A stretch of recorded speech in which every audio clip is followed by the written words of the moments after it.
Assalamualaikum warahmatullahi wabarakatuh. Berikut ini adalah jurnal refleksi Dwi Mingguan Modul 2.2 Pembelajaran Sosial dan Emosional. Model refleksi yang saya gunakan adalah model refleksi Six Thinking Hats atau teknik 6 topi. Refleksi yang pertama pada pembelajaran modul 2.2 yang dimulai pada tanggal 24 Juni 2024 dengan alur merdeka, yaitu mulai dari diri, elaborasi konsep, ruang kolaborasi, demonstrasi kontekstual, elaborasi pemahaman, koneksi antar materi, dan aksi nyata.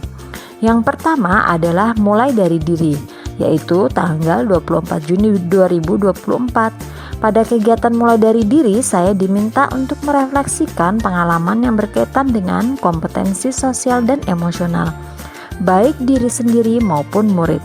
Saya diminta untuk merefleksikan peristiwa yang terjadi selama menjadi pendidik, baik tentang kesulitan, kekecewaan, kemunduran, atau kemalangan yang akhirnya membantu saya untuk tumbuh menjadi pribadi yang lebih baik. Selain itu, saya juga diminta untuk menyampaikan harapan bagi murid-murid saya ke depannya. Pada tahap eksplorasi konsep tanggal 25 Juni 2024, pada kegiatan ini saya dan rekan CGP lainnya diajak untuk menelaah permasalahan yang dialami Bapak Eling untuk mendiskusikan penerapan 5 KSE yang dibutuhkan dalam sebuah kasus bersama para CGP lain. Ketiga, ruang kolaborasi tanggal 27 Juni 2024. Pada kegiatan ini, saya dan rekan CGP lain dibagi atas 3 kelompok yang berbeda, yaitu kelompok B, kelompok C, dan kelompok D. Pada kegiatan ruang kolaborasi ini, saya masuk dalam kelompok D, SMA yang terdiri dari 2 orang, untuk berdiskusi dan berkolaborasi dalam memberikan ide-ide penerapan pembelajaran 5 KSE bagi murid dan rekan-rekan pendidik dan tenaga kependidikan di sekolah kami masing-masing. Pada tahap demonstrasi kontekstual tanggal 1 Juli 2024, pada kegiatan ini saya mendemonstrasikan pemahaman saya tentang implementasi pembelajaran kompetensi sosial dan emosional yang dapat dituliskan dalam rencana pelaksanaan pembelajaran atau RPP yang akan diterapkan di sekolah.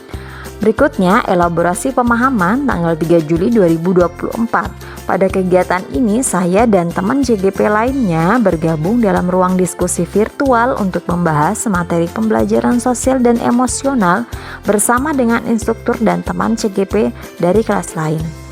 Koneksi antar materi tanggal 4 Juli 2024. Saya melakukan refleksi tentang pengetahuan saya sebelum, selama, dan sesudah mempelajari modul 2.2 dan modul-modul sebelumnya.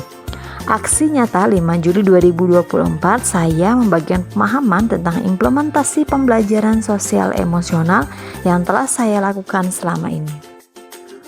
Refleksi berikutnya menggambarkan perasaan terkait topik yang dibahas.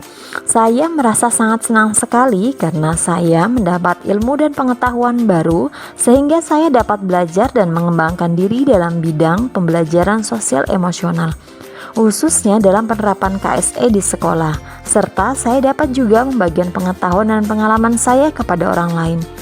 Modul ini merupakan bagian penting dalam pengembangan kompetensi saya sebagai pemimpin pembelajaran yang berpusat pada murid.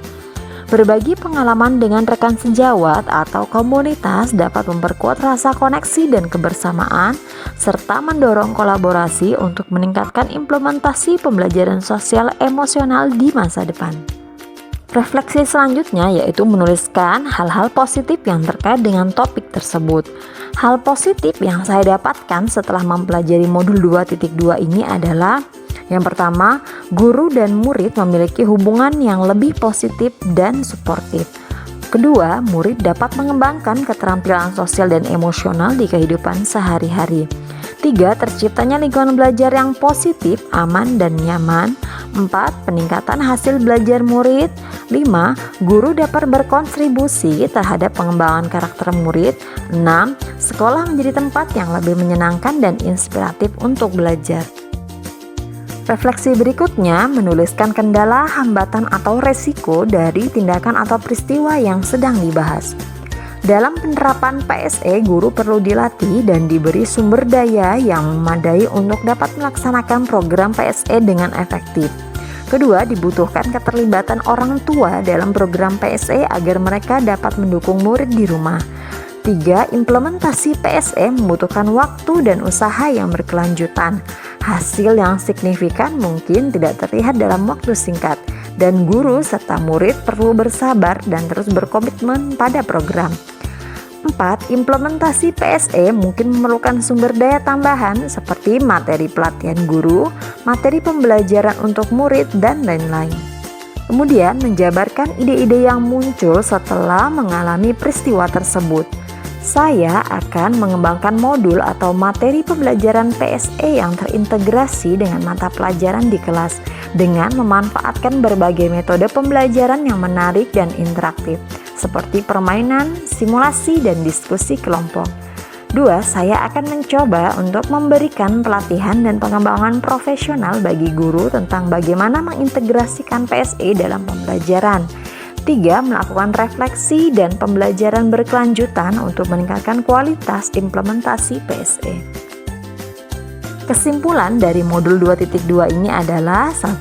Dalam penerapan PSE di sekolah dibutuhkan komitmen dan dukungan dari semua pihak, baik itu dukungan dari guru, murid, maupun orang tua.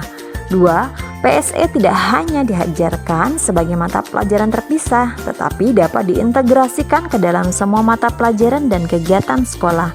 3. Komunikasi yang terbuka dan kolaboratif antar guru, murid, dan orang tua sangat penting untuk membangun lingkungan belajar yang kondusif.